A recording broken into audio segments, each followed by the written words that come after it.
never believed in monsters until one tried to kill my family. For 32 years, I lived in a world where the biggest dangers were drunk drivers and house fires. Then we went camping in the mountains of Northern California, and everything I thought I knew about reality got torn apart by something that shouldn't exist. The police wrote it off as vandalism and a bear attack. The insurance company paid out without asking too many questions.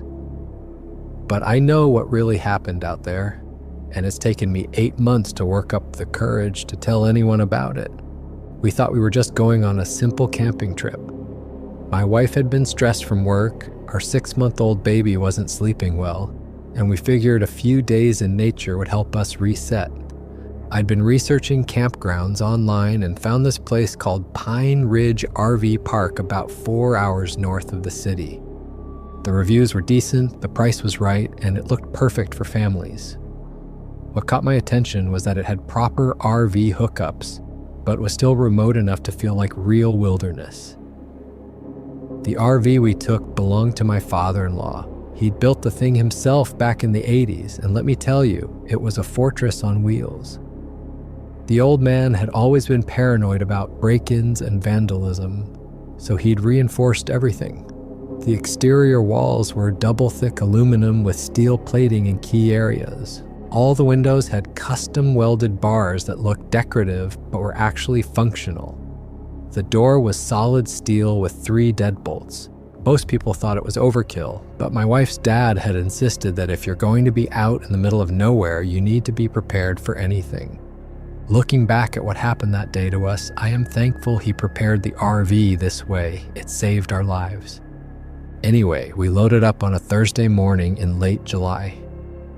The baby's gear took up half the storage space, but we managed to fit everything we needed for what was supposed to be a relaxing long weekend. The drive up was beautiful, winding through farmland that gradually gave way to dense pine forest. The deeper we went into the mountains, the more excited we got. This was exactly the kind of escape we needed. Pine Ridge RV Park sat at the end of a gravel road about 15 miles off the main highway. The entrance had a weathered wooden sign and a small office building that looked like it hadn't been updated since the 70s. An elderly man came out to greet us, walking with a slight limp and wearing clothes that had seen better days. He was friendly enough, took our payment in cash, and handed us a simple map of the campground. The setup was basic but functional. There were about 20 RV spots arranged in a rough circle around a central area with picnic tables and fire pits.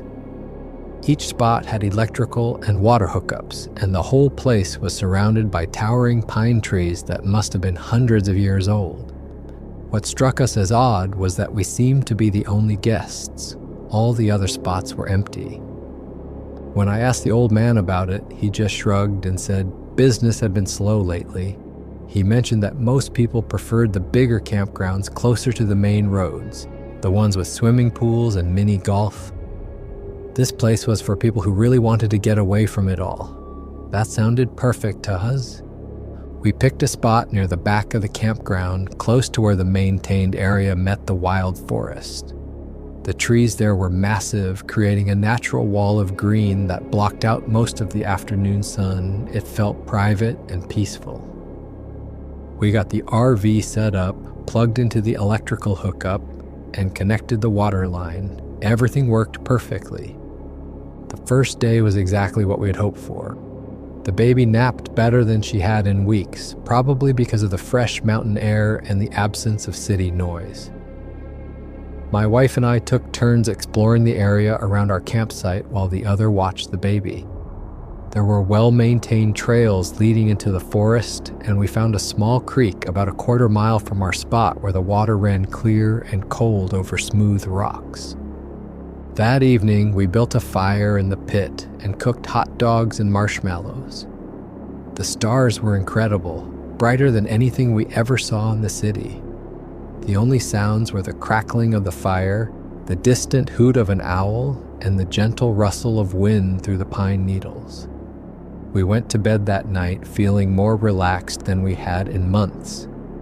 The second day started the same way. We woke up to the sound of birds singing and the smell of pine in the crisp morning air. After breakfast, we decided to take a longer hike on one of the trails that led deeper into the forest. We packed the baby in her carrier, grabbed some water and snacks, and set off to explore. The trail was well marked at first, with occasional wooden signs indicating distances and pointing out interesting features, like a particularly old tree or a scenic overlook. We hiked for about 2 hours, taking our time and stopping frequently to rest and take photos. The forest was beautiful, but also somehow intimidating. The trees were so tall and close together that even in the middle of the day, it felt like twilight on the forest floor. We were heading back toward the campground when we heard it, a low, pained whimpering coming from somewhere off the trail to our left.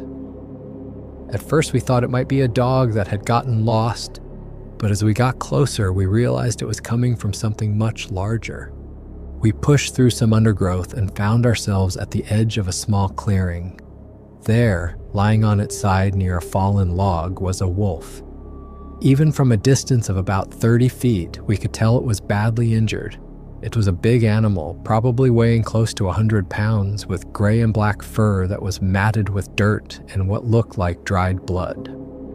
The wolf saw us but didn't try to get up or run away. It just laid there, breathing heavily and occasionally letting out these heartbreaking whimpers. We stayed where we were, not wanting to get too close to a wild animal, especially one that might be scared and in pain. What bothered us was that we couldn't figure out what had hurt it. There were no obvious cuts or bite marks that we could see, no signs of blood or torn flesh. The wolf just looked like it had been hit by something incredibly hard, like it had internal injuries that we couldn't see from the outside. My wife thought maybe it had fallen from a cliff or been struck by a falling tree branch, but there were no cliffs nearby and no broken branches on the ground. We decided to go back to the RV and get some food and water for the animal. We knew better than to try to approach a wild wolf directly, but we couldn't just leave it there to suffer. We hiked back quickly, grabbed a plastic bowl and filled it with water, and brought some leftover meat from our dinner the night before. When we returned to the clearing, the wolf was still there, in the same position. We set the food and water about 10 feet away from where it was lying and then backed off to give it space. The wolf lifted its head and looked at the offerings but didn't try to move toward them. It seemed too weak or too hurt to make the effort. We watched from a distance for about an hour, hoping the wolf would try to drink or eat something, but it just laid there. Eventually, we decided to head back to the campground. There wasn't anything else we could do, and we didn't want to stress the animal by staying too close. That afternoon felt different somehow. The peaceful feeling from the day before was gone, replaced by a sense of unease that we couldn't quite shake. Maybe it was seeing the injured wolf, or maybe it was something else. But the forest seemed quieter than it had been. Even the birds weren't singing as much.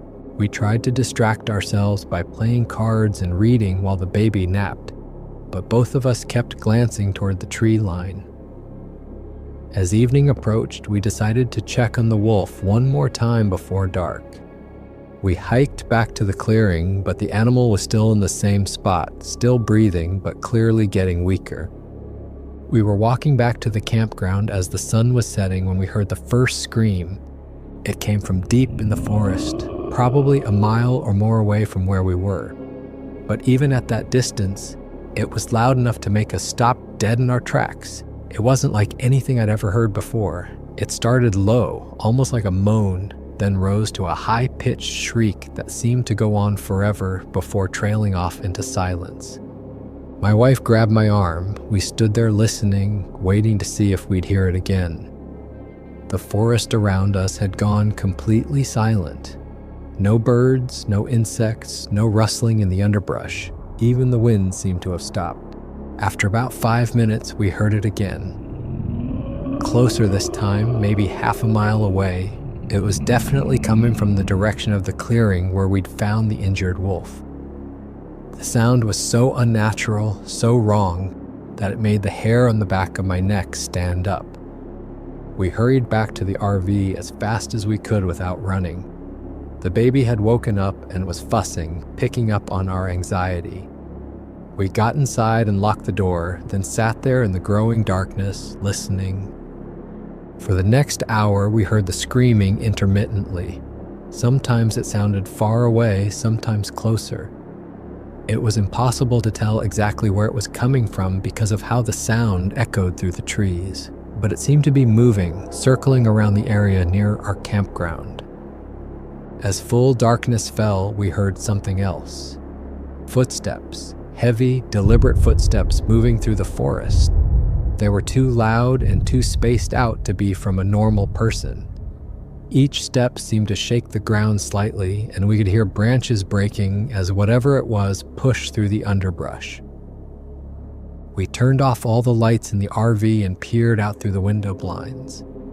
The footsteps were getting closer, definitely heading in our direction. We could hear them clearly now.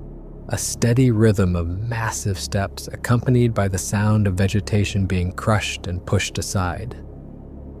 Then we heard the wolf. The injured animal we'd been trying to help was whimpering again, but this time the sounds were different.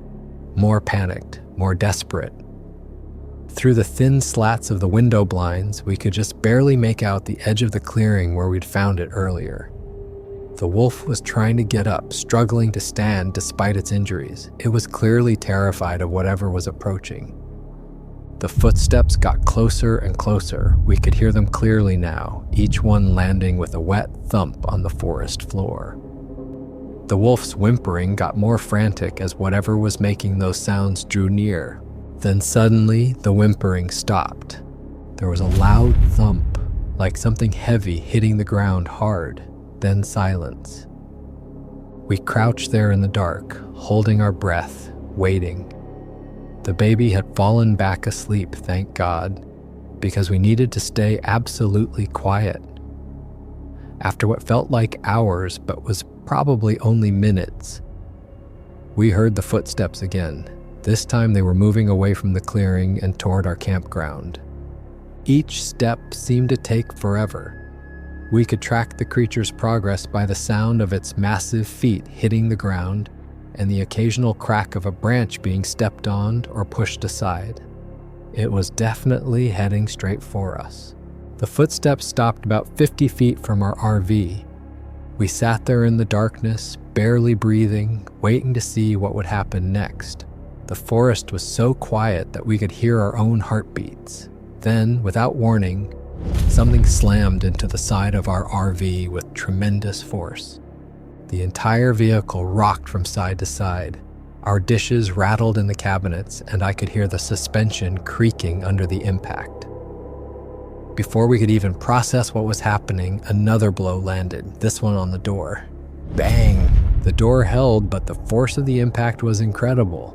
Whatever was out there was strong enough to lift the entire front end of the RV off the ground with each hit.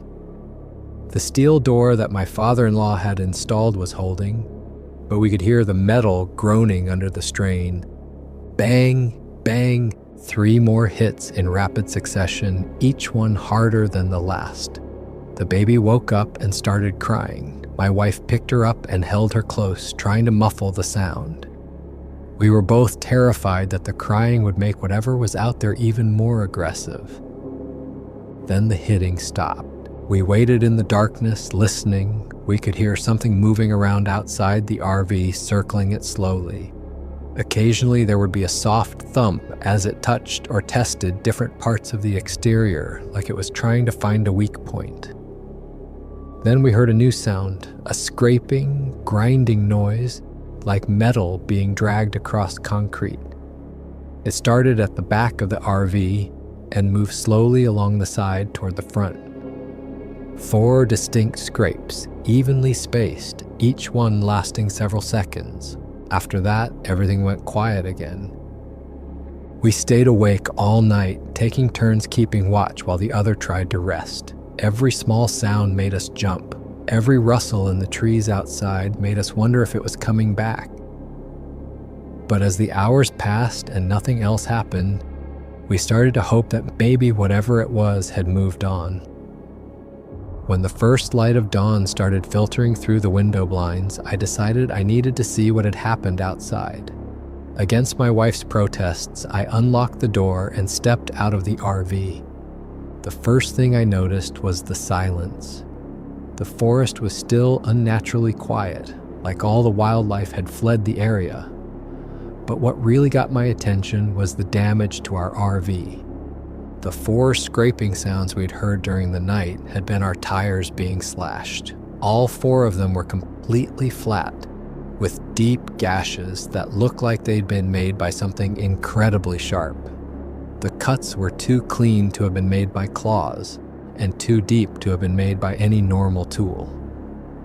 But that wasn't the worst part. Around the RV, pressed deep into the soft earth, were footprints. They were shaped like human feet, but were at least 18 inches long and 8 inches wide. The depth of the impressions suggested that whatever made them weighed several hundred pounds. I called my wife outside to see the damage.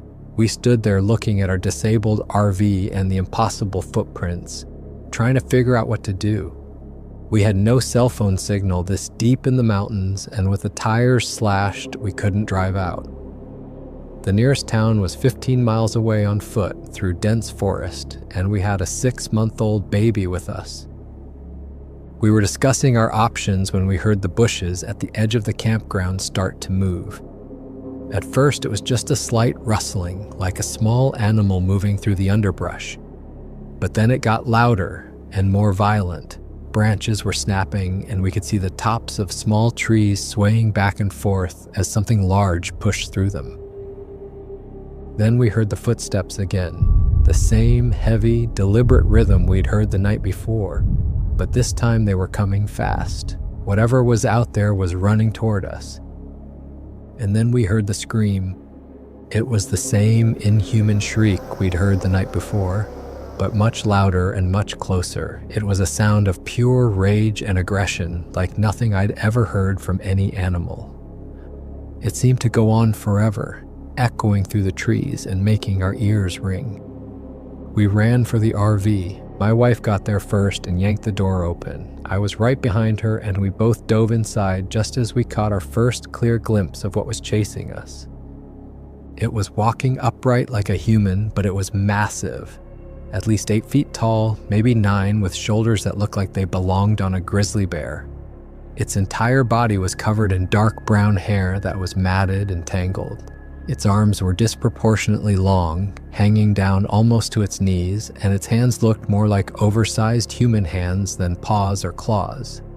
But it was the face that really terrified us. It was almost human in shape, but the proportions were all wrong. The jaw was too heavy, the brow too prominent, and the eyes were small and dark and filled with an intelligence that was somehow more frightening than if it had just been a mindless animal. We slammed the door and threw all 3 deadbolts just as the creature reached the RV. This time, when it hit the door, the entire vehicle lifted off the ground. The impact was so severe that cabinet doors flew open and our belongings scattered across the floor.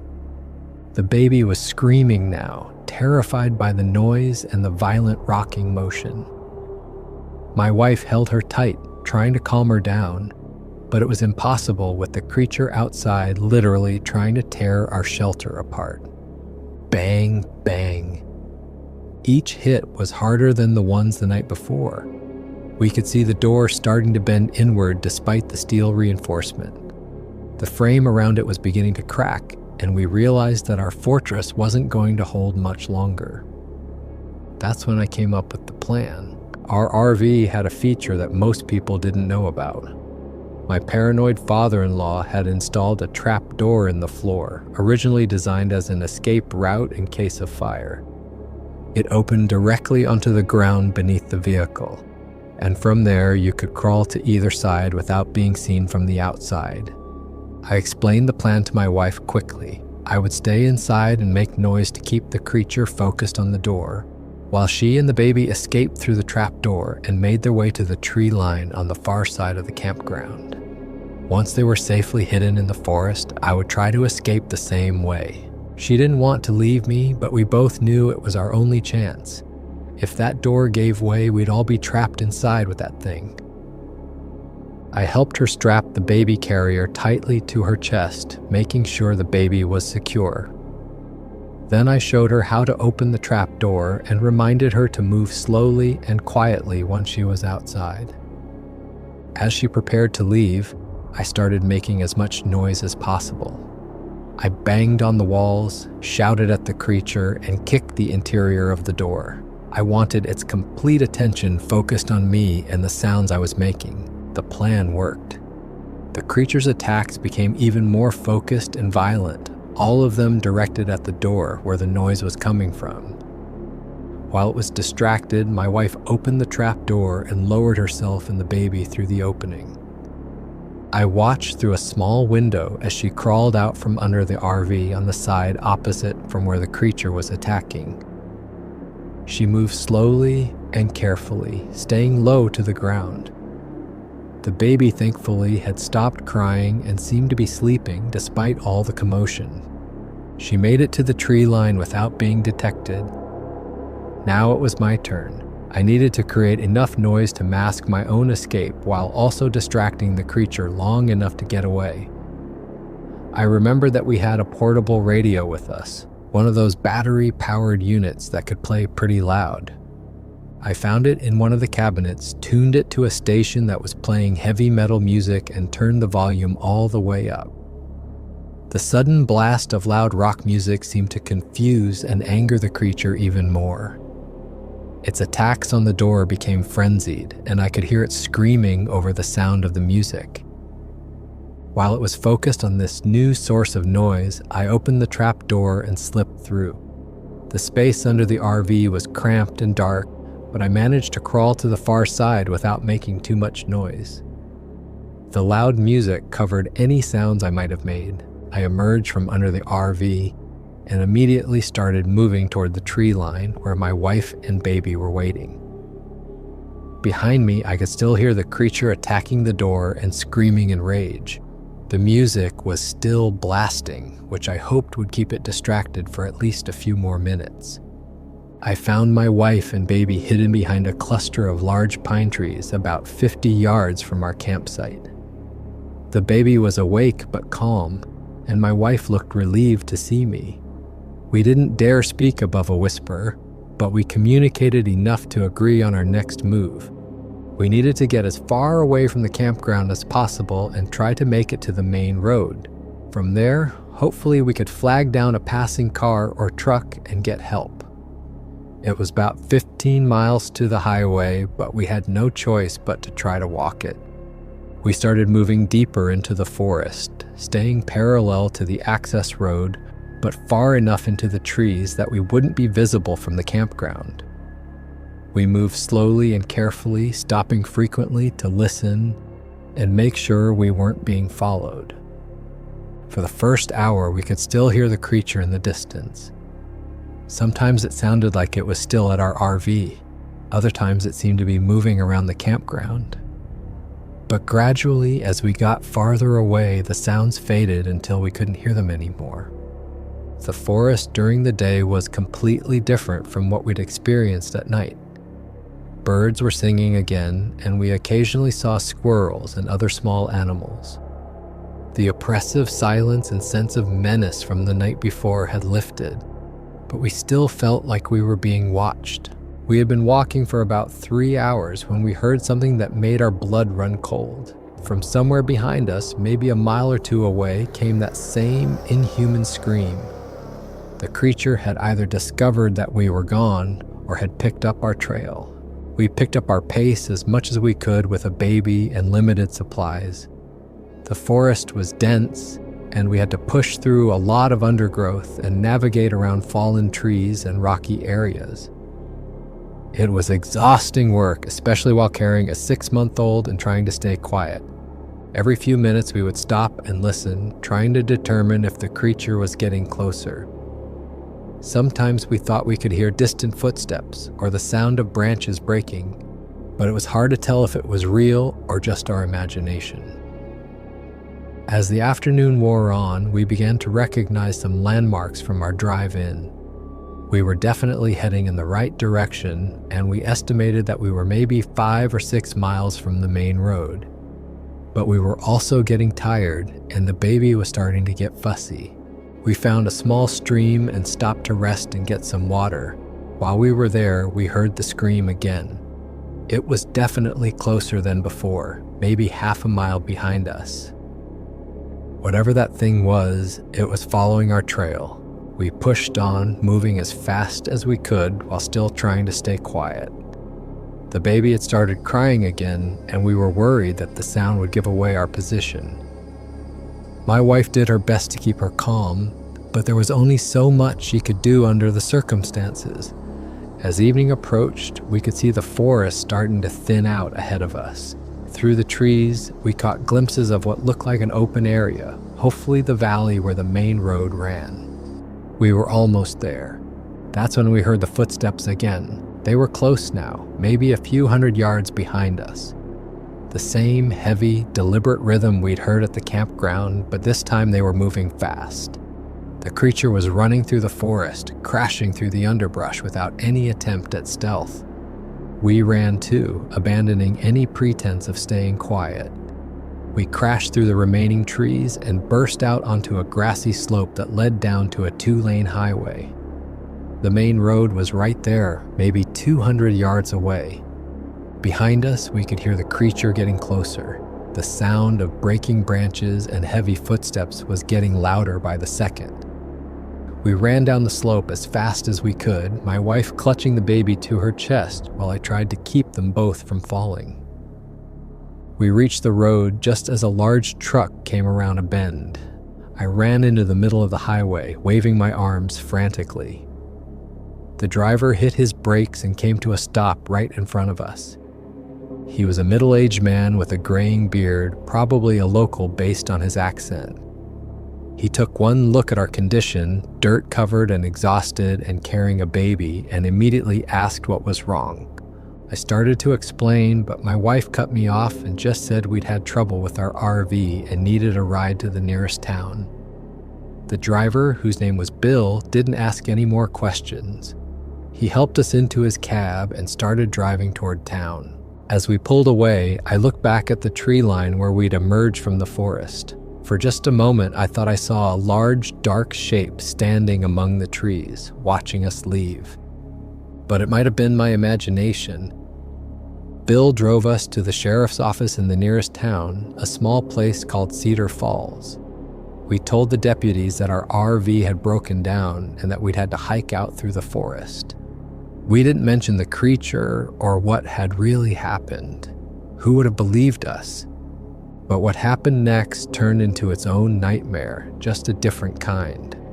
The deputy who took our statement was a young guy, probably fresh out of the academy. He seemed more interested in filling out paperwork than actually listening to what we were saying. When we told him about the slashed tires and the damaged door, he just nodded and wrote it down like it was the most normal thing in the world.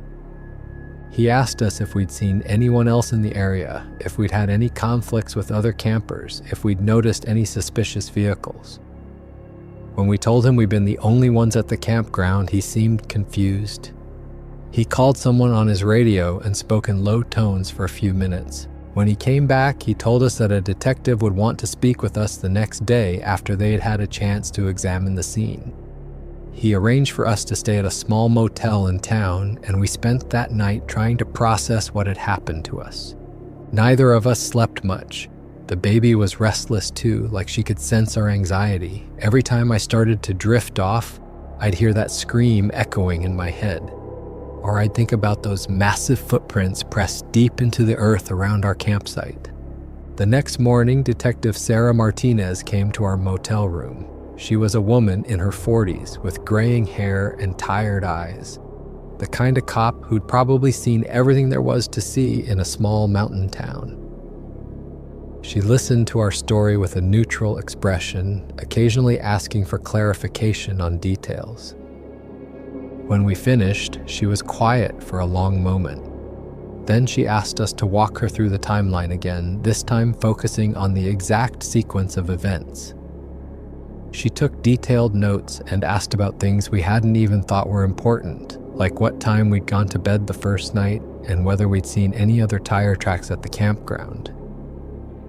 After about an hour of questions, she closed her notebook and told us that a forensic team would be going out to examine our RV later that day. She said she'd be in touch once they'd completed their investigation. That afternoon, we got a call from the detective. She asked us to come down to the station to look at some photographs they'd taken at the scene. When we arrived, she led us into a small conference room and spread out dozens of crime scene photos on the table. Looking at those pictures was almost harder than living through the actual experience. Seeing our RV in daylight surrounded by yellow police tape made it feel real in a way that the memories somehow didn't. The damage looked even worse in the photographs than it had seemed at the time. The door was bent inward in several places with deep dents that matched the pattern of the impacts we'd felt. The metal around the frame was cracked and twisted.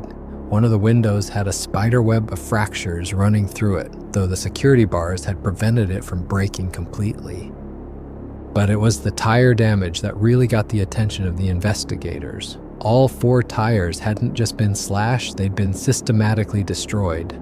The cuts were clean and deep, made with something incredibly sharp. But what puzzled the forensic team was that the cuts were all made from above, as if whatever made them had been standing next to the RV rather than crawling underneath it. Detective Martinez showed us close-up photos of the footprints they'd found around the campsite. In the daylight, with proper lighting and measuring tools, they were even more disturbing than what we'd seen. The prints were definitely humanoid in shape, but the size was impossible. 18.5 inches long, 8 inches wide at the ball of the foot, with clear impressions of individual toes. But here's where things got complicated. The detective also showed us photos of what appeared to be bear tracks, found about 50 yards away from our campsite near the edge of the forest. These were definitely from a large black bear, probably weighing around 300 pounds based on the size and depth of the prints. She explained that bear attacks on campsites weren't uncommon in that area, especially during late summer when the animals were preparing for hibernation and were more aggressive about seeking food sources. The theory that was developing was that we'd been the victims of both a bear encounter and human vandalism, possibly on the same night. The working hypothesis was that a bear had initially approached our campsite, attracted by food smells. This would explain the damaged door and the scared behavior we'd described. But then, possibly after the bear had moved on, vandals had arrived and slashed our tires, maybe as some kind of prank or initiation ritual. When I tried to point out that the footprints were clearly not from a bear, Detective Martinez showed me comparison photos. Bear paw prints, she explained, could sometimes look surprisingly human-like when they were made in soft soil, especially if the bear was walking on its hind legs. The size and shape could be distorted by the depth of the impression and the type of ground surface. But I knew what I'd seen, and those footprints weren't from any bear. The detective seemed to sense my skepticism. She told us, off the record, that they'd actually had several similar incidents in the area over the past few years. Campsites damaged in ways that suggested both animal activity and human vandalism. Tire slashing seemed to be a particular pattern, along with damage to doors and windows. Her theory was that there was probably a group of local teenagers or young adults who knew when and where people were camping, and who got their kicks from terrorizing tourists. They might deliberately choose nights when bear activity was high so that their vandalism would be blamed on wildlife. She also mentioned that the old man who ran the campground, whose name was Harold, had a history of simply disappearing for days or weeks at a time. Apparently, he struggled with alcoholism and would periodically go on benders, leaving the campground unattended. This wasn't the first time campers had been left stranded because Harold had vanished. The case was officially classified as vandalism with possible wildlife involvement. The bear tracks were used to explain the door damage and our terrified behavior, while the tire slashing was attributed to unknown human suspects. The department put out some alerts asking local residents to report any suspicious activity around the camping areas, but Detective Martinez didn't seem optimistic about catching whoever was responsible. The insurance investigation was even more straightforward. The adjuster who came out to examine our RV took pictures, measured the damage, and filed a report that described it as vandalism consistent with deliberate destruction of property. He specifically noted that the tire damage showed evidence of cutting tools rather than natural wear or animal activity. The claim was processed without any major questions. Apparently, vandalism of recreational vehicles in remote areas was common enough that insurance companies had standard procedures for handling it. The adjuster even mentioned that they'd had several similar claims in the same general area over the past 2 years.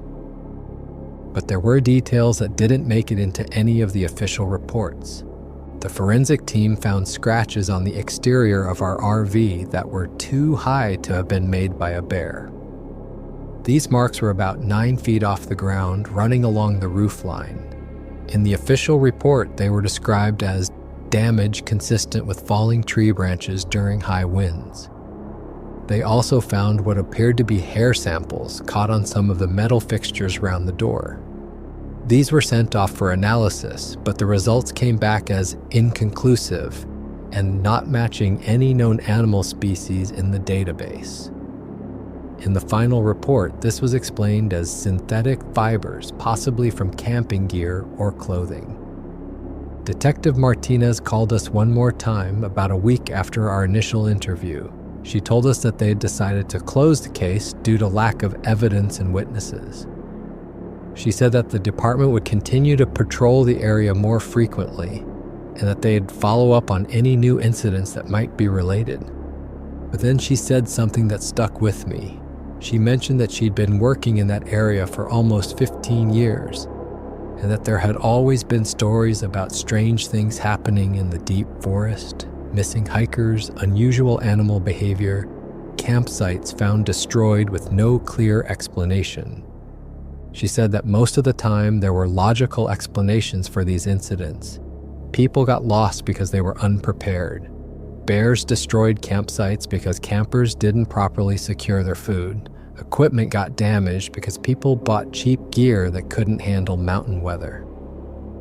But sometimes, she said, there were cases that didn't fit the normal patterns. Cases where the evidence didn't quite match any of the standard explanations. Cases where witnesses reported things that didn't make sense according to what everyone knew was possible. She told us that the unofficial policy of the department was to find the most reasonable explanation that would satisfy the paperwork and the insurance companies, and to leave it at that. People wanted answers that made sense, not mysteries that couldn't be solved. I asked her directly if she believed our story about what we had experienced. She was quiet for a long moment, then said that she believed we'd been genuinely terrified by something. Whether that something was exactly what we thought it was, she couldn't say. But she'd learned that people who'd been through traumatic experiences sometimes remember details differently than how they'd actually happened. She also said that the mountains were full of things that most people didn't understand. Old-growth forests that hadn't been thoroughly explored, wildlife populations that weren't fully documented, and weather patterns that could create sounds and phenomena that seemed supernatural to people who weren't familiar with them. Her advice was to focus on the fact that we'd survived, that we'd gotten our family to safety, and that we'd handled a dangerous situation as well as anyone could have. Whether the danger had come from an unknown animal, human vandals, or something else entirely, the important thing was that we were alive and unhurt. But I could tell from the way she said it that she'd seen things in her career that didn't fit into the official explanations either. The tow truck finally retrieved our RV 3 days after our escape. The driver, a local guy named Pete, who'd been working in the area for 20 years, told us some things that didn't make it into any of the police reports. He said that when he'd arrived at the campground, the entire area had felt wrong somehow. The forest was too quiet, and he'd had the constant feeling that he was being watched while he worked. His truck's radio had started picking up strange interference that he'd never experienced before, and his cell phone had completely lost signal even though the area usually had decent coverage. But the thing that really bothered him was the smell. He said there was an odor around our RV that he couldn't identify, something like wet dog mixed with rotten meat, and something else he couldn't place. The smell was so strong that he'd actually considered calling the police to report a possible dead body in the area. He'd also found additional evidence that hadn't been mentioned in the official reports. There were scratches on several of the large pine trees around our campsite, gouges in the bark that were too high and too deep to have been made by any normal animal. Some of these marks were 12 or 13 feet off the ground. Pete had taken pictures of these scratches with his personal camera, thinking they might be relevant to the investigation. But when he tried to show them to the police, he was told that the case was already closed and that additional evidence wasn't needed. He'd been in the towing business long enough to know when to mind his own business, so he dropped the matter. But he told us that he'd never felt comfortable working alone in that area again, and that he'd started bringing an assistant with him whenever he had to respond to calls in the deep forest. 6 months later, we heard through friends that Pine Ridge RV Park had been permanently closed. Officially, the closure was due to Harold's continued absence and the family's decision to sell the property. But Pete told us that there had been 2 more incidents at the campground after ours, both involving damaged vehicles and terrified campers who'd hiked out on foot. The new owners, a development company from the city, had planned to expand the campground and build some rental cabins. But after their surveying team had spent a few days on the property, they'd abruptly changed their plans. Now the land was just sitting empty with a no trespassing sign posted at the entrance to the access road. We never found out what happened to Harold. Detective Martinez told us that missing person reports had been filed, but that Harold had a history of disappearing and usually turned up somewhere after a few weeks or months. As far as I know, he never did turn up. Looking back on the whole experience, what bothers me most isn't even the creature itself. It's how quickly and easily the whole incident was explained away, filed under categories that made everyone comfortable and then forgotten. Everyone involved, the police, the insurance company, even the tow truck driver, seemed to have an unspoken agreement that certain possibilities just wouldn't be discussed. It was easier to blame teenagers and bears than to consider that there might be something in those forests that didn't fit into any of the official categories. But I know what I saw. I know what chased my family through the woods. And I know that there are things living in the remote places of this world that most people will never encounter and will never believe in. The official reports are probably still sitting in some filing cabinet at the Cedar Falls Sheriff's Department, categorized as vandalism and wildlife encounters. But the truth is something else entirely. Something that doesn't fit into neat categories and can't be explained away with reasonable theories. We've never gone camping again. My wife won't even discuss it. Sometimes, late at night when I'm having trouble sleeping, I think about that injured wolf and wonder if we could have done something different. Maybe if we'd tried to help it more, or if we'd left the area as soon as we found it, things would have turned out differently. But mostly I just try not to think about it at all, because when I do, I remember that sound. That inhuman scream echoing through the darkness, filled with a rage and intelligence that no animal should possess. And sometimes, on quiet nights when the wind is blowing through the trees outside our house, I think I can hear it again. So if you're planning a camping trip, especially to somewhere remote and isolated, just remember this story. Remember that there are places in this world where humans aren't welcome, where things live that we don't understand and can't control. And if you ever find yourself somewhere that feels too quiet, where the birds have stopped singing and the forest feels like it's watching you, trust your instincts and get out of there as fast as you can. Because some things are better left undisturbed in the deep, dark woods where they belong. And remember that if something does happen to you out there, if you encounter something that shouldn't exist, the official report probably won't tell the real story.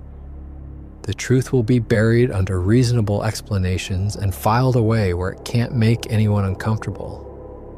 But that doesn't mean it didn't happen. And it doesn't mean it won't happen again. For more interesting stories like this, check this out.